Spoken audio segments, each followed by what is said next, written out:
Hi guys, welcome back to my channel once again. So अभी हम लोग का क्वालिटी मैनेजमेंट का एक और पार्ट है। Let's begin. सो इधर हम लोग थर्ड लाइक क्वालिटी गुरी के बारे में बात करेंगे, which is who is like Joseph Juran. Let's see इन्होंने क्या क्या कंसेप्ट जो है वो दिए हैं क्वालिटी से रिलेटेड। सबसे पहला है परेटो प्रिंसिपल। लेकिन 1941 Juran applied the Pareto principle to quality concern. Like इन्होंने क्या बोला कि जो 20% मतलब जितनी भी प्रॉब्लम्स होती है ना, जितने भी कॉजेज होते हैं, कॉजेज हम बोलेंगे, जो भी कॉजेज होते हैं ना, जिसमें 20% ऑफ द कॉजेज जो हैं वो 80% ऑफ द प्रॉब्लम के लिए रिस्पॉन्सिबल होते हैं। ठीक है, सो इन्होंने बेसिकली कोट दिया था, the vital few and trivial many.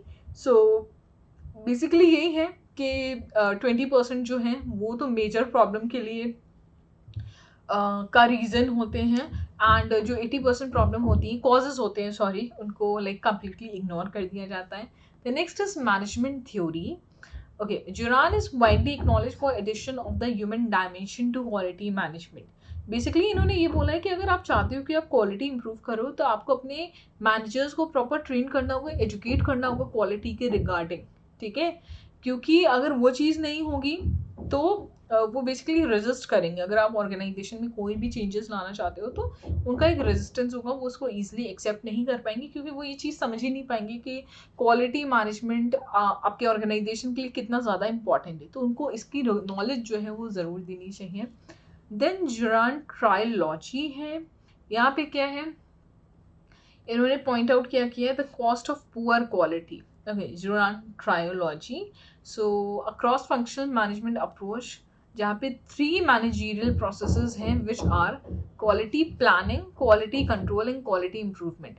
पहले अपनी क्वालिटी के रिगार्डिंग प्लान करो, उसको कंट्रोल करो, एंड नहीं हो रहा है, कोई भी डेविएशन है तो उसको आप इम्प्रूव करने की कोशिश करोगे, राइट। सो यहाँ पे यही है कि अगर आप अपने ऑर्गेनाइजेशन में चेंज नहीं ला रहे हो तो कहीं ना कहीं आपके ऑर्गेनाइजेशन में वेस्ट हो रहा है। तो आपको इम्प्रूवमेंट्स लाते रहने अपने ऑर्गेनाइजेशन में। Then next is transfer of quality knowledge between east and west. Okay, यहाँ पे क्या है, क्वालिटी सर्कल का बेसिकली कंसेप्ट जो है, जो कि जापान से आया है 1966 का। बेसिकली ये है transfer quality knowledge from east to west. East के जितने भी क्वालिटी कंसेप्ट्स थे वो सारे के सारे वेस्ट में जो है फॉलो अप होने लगे। तो ये चीज़ है ना। Cost of quality, okay, quality का अगर पीवाई क्यू आप लोग को ध्यान हो तो कॉस्ट ऑफ क्वालिटी से रिलेटेड क्वेश्चन भी पूछा था। तो इसमें preventive cost, appraisal cost, internal failure cost and external failure cost आते हैं। 3 स्टेप्स क्या है to progress. Juran also included the 3 basic steps जिससे कि आप अपनी कंपनी की लाइक हाई क्वालिटी आप अचीव कर सकते हो, which are what, accomplish improvement that is structured on a regular basis with commitment and sense of urgency.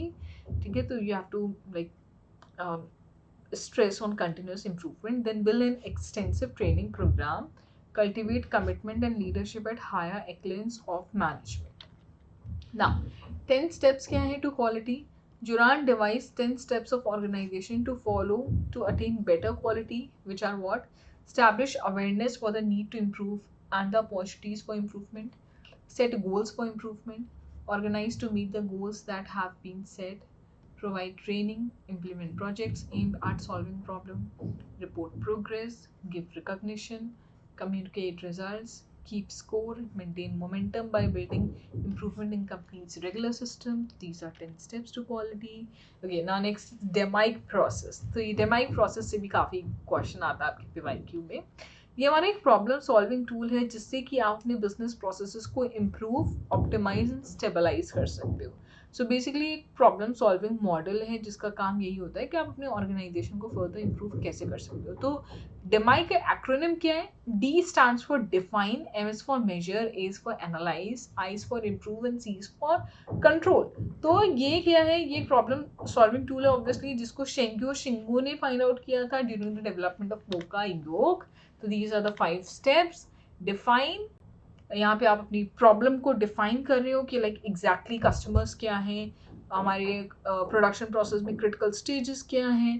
Then आप मेजर करते हो, मतलब जो भी करंट प्रोसेस हैं उनको आप मेजर कर रहे हो, उनसे रिलेटेड जो भी रेलेवेंट डेटा आप उनको कलेक्ट कर रहे हो। ठीक है, analyse the output and input, define the measurement plan, test the measurement system. Analyse क्या है?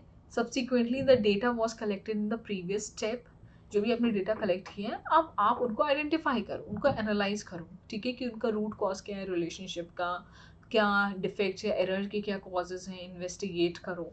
देन आपने इन्वेस्टिगेशन कर लिया तो आप काम क्या है, अलग अलग टेक्निक सोल्यूशन यूज करके उनको इम्प्रूव करना, right.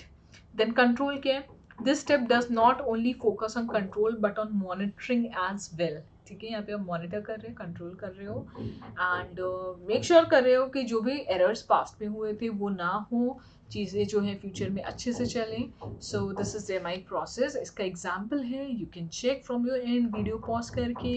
Then next is kaizen principle which is continuous improvement, इसका मतलब ही यही है। तो ये हमारी एक जापानीज मैनेजमेंट फिलॉसफी है जहाँ पे के का मतलब होता है कंटिन्यूस एंड इम्प्रूव, जेन का मतलब होता है इम्प्रूवमेंट, तो दिस इज कंटिन्यूस इम्प्रूवमेंट, ऐसे करके आया तो काइजेन, ठीक है। सो यहाँ पे यही है कि आप अपने ऑर्गेनाइजेशन को और ज़्यादा प्रोडक्टिव इम्प्रूव कैसे कर सकते हो, कंटिन्यूस इम्प्रूवमेंट के थ्रू। आप छोटे छोटे सिंपल स्टेप्स लेते रहो जो कि एक बिगर चेंजेस जो है वो आपके ऑर्गेनाइजेशन में लाएगा। तो ये एक नेवर एंडिंग प्रोसेस होता है जो कि कंटिन्यूसली चलता रहता है। अगेन ऐसा नहीं होता कि हफ्ते में एक बार करना है, हफ्ते में 2 बार करना है, कंटिन्यूसली चलता रह रहा है लंबे पीरियड ऑफ टाइम के लिए, जिससे कि ऑर्गेनाइजेशन में ड्रास्टिक चेंज आते हैं। ओके, क्योंकि आप छोटे छोटे स्टेप्स अगर किसी भी चीज़ के लिए लेते हो तो एट द एंड आप उसमें एक्सपर्ट तो हो ही जाते हो ना। तो सेम वही चीज़ है ना। ऐसे कौन सी एक्टिविटीज़ है जो इस काइजन अम्ब्रेला के अंदर फॉल करती हैं, मतलब किन चीज़ों पे ध्यान दिया जाता है इस पर्टिकुलर कंसेप्ट के अंदर। कस्टमर ओरिएंटेशन, कैनबैन, TQC, क्वालिटी, टोटल क्वालिटी कंट्रोल, quality improvement, robotics, just in time, zero defect, quality circles, suggestion system, automation, small group activity, cooperative labor management, relations, discipline in workforce, new product development, total productive maintenance, and productivity improvement. Okay, now एक चीज़ और है, इसी भी related vacuum में question आया है, 5S Kaizen movement या फिर आप बोल लो 5S of Japanese efficiency. Let's see. 5S सबसे पहले ये जापानीज वर्ड है जिनका एक्रोनिम क्या है, सिरी, सेटन, सिसो, सिकेत्सु एंड शित्सुके। ओके, इनका इंग्लिश मतलब क्या है, ठीक है। बेसिकली ये फिलॉसफी किस पे फोकस करती है, on effective workplace organization, simplify the workplace environment and reduce waste, improve quality and safety. So seiri क्या है, सॉर्ट इंग्लिश टर्म, मतलब चीज़ों को ऑर्डर में रखना। सेटन के सिस्टमेटाइज, लाइक प्रॉपर अरेंजमेंट करना चीज़ों को। सीसो क्या है, क्लीन, यहाँ पे आपको चीज़ें क्लीन रखनी है, पॉलिश रखनी है अपने वर्क प्लेस में। सिकेत्सु मतलब प्योरिटी होता है, तो यहाँ पे आपको क्लीनलीनेस, परपेचुअल क्लीनिंग लगातार चलते रहनी है। शित्सुके इज लाइक कमिटमेंट, ठीक है ना। 3 MUs क्या है, चेकलिस्ट ऑफ काइजन। तो यहाँ पे 3 बेसिक प्रिंसिपल ऑफ काइजन की बात कर रहे हैं जो कि आपकी वर्क प्लेस को इफेक्टिव रखने के लिए काम आती है। दैट इज कैसे, elimination of waste, strain and discrepancy. Like यहाँ पे भी 3 टर्म्स हैं, इस बार M से स्टार्ट हो रहे हैं, MU से, लाइक मुदा, मुरी एंड मोरा। मुदा का मतलब है वेस्ट, मुरी का मतलब है स्ट्रेन, मोरा का मतलब है डिस्क्रिपेंसी। तो आपको इन तीनों को अपने ऑर्गेनाइजेशन से एलिमिनेट करना है ताकि आप उसको और ज़्यादा जो है इफेक्टिव बना सको, free from any kind of waste आपको इसको रखना है। ओके, आई होप कि ये क्लियर है, right. Okay, now benchmarking. Okay, let's see now what is benchmarking. चलो हम देखते हैं। मान लेते हैं मैं क्लास 12th में हूँ, ठीक है, एंड क्लास 12th में मेरे लिए मुझे अभी एग्जाम देने, मेरे लिए एज एन बेंचमार्क की तरह क्या एक्ट करेगा। बेंचमार्क अगर मैं बात करूँ तो मेरे स्कूल में मान लेते हैं जो पिछला बैच था 12th का, उसमें जो टॉपर था वो मेरे लिए एज एन बेंचमार्क की तरह एक्ट करेगा। या फिर मैं बहुत ही इंटेलेक्चुअल एकदम स्टूडेंट हूँ तो लास्ट मतलब मुझे ऑल अराउंड लाइक पूरा compete करना है, तो मेरे लिए एज एन बेंचमार्क क्या होगा, इंडिया में जिसने टॉप किया होगा उसके कितने नंबर हुए, ठीक है। बट हम लोग इंडिया तक नहीं जाते, इसको स्कूल तक रखते हैं, ठीक है। पिछले बैच में जो टॉपर था वो मेरा बेंचमार्क है, समझे। तो यहाँ पे आप क्या करते हो, अपनी परफॉर्मेंस को जो मार्केट में जो टॉप परफॉर्मर है उसके साथ मेजर करते हो। बेस्ट इन क्लास, जो आपकी इंडस्ट्री में बेस्ट है, वो आपके लिए एज एन बेंचमार्क की तरह एक्ट करता है, क्योंकि आप कहीं ना कहीं उसकी तरह बनना चाहते हो। तो आप अपना आपका कंपैरिजन जो है वो उसी के साथ करते हो, ठीक है। कि आप खुद को कैसे और ज़्यादा इंप्रूव कर सको, कि आप उसके जितना जो है रिजल्ट जनरेट करके दे सको. This is basically benchmarking. I hope कि ये क्लियर है, क्योंकि ये चीज़ क्लियर है तो आप बेंचमार्किंग कभी भूलोगे नहीं. ठीक है, काफ़ी आसान हो जाएगी ना. बेंचमार्किंग की अगर हम बात करें तो ये 2 पार्ट्स में डिवाइडेड होती है. एक इंटरनल बेंचमार्किंग. अब ये देखो, जैसे स्कूल का हमारे टॉपर, ठीक है, उससे मैं खुद को कंपेयर कर रही हूँ तो दिस इज इंटरनल बेंचमार्किंग. ठीक है, इंडिया का जो टॉपर है मैं उससे खुद को कंपेयर कर रही हूँ तो ये हम बोल सकते हैं एक तरीके से एक्सटर्नल बेंचमार्किंग. ठीक है, सो लाइक इसमें भी फर्दर सब डिवाइडेड है. Process benchmarking, performance benchmarking, strategic benchmarking. ठीक है, सो इंटरनल बेंचमार्किंग क्या है? Comparison of practices and performance between team, individual और group within an organization. External is across industry. ठीक है, देन प्रोसेस क्या है? जहाँ पे टॉप परफॉर्मिंग कंपनी जो है वो कौन सा लाइक प्रोसेस यूज कर रहे हैं. ठीक है, वो आप चेक करोगे. देन परफॉर्मेंस, उनका कैसा परफॉर्मेंस है, जो टॉप जो भी इंडस्ट्री हो. स्ट्रैटेजिक, जो टॉप है वो कौन सी स्ट्रैटेजी यूज करते हैं. ठीक है, तो ये सब आपको चेक करना है. तो बेंचमार्किंग का प्रोसेस क्या है? Decide what to benchmark, select companies to benchmark, obtain data and collect information, analyze data and form action plans, recalibrate and start the process again. So this is like हमारा benchmarking process जिसमें हमारे ये 5 जो हैं steps होंगे. Okay, right? Now BPR क्या है? It's business process re-engineering. इसको भी मैं सिंपल वे में आपको बता दूं. अपने ऑर्गेनाइजेशन में चेंजेस लाते रहना. ठीक है, चीज़ों को रीडिज़ाइन करना, राइट, ताकि आप एक कंटिन्यूस इम्प्रूवमेंट जो है अपने ऑर्गेनाइजेशन में लेते रहो एंड आप बेस्ट बन जाओ. ठीक है, तो बीपीआर से क्या होता है? इनका एम क्या आप रख सकते हो बीपीआर के थ्रू?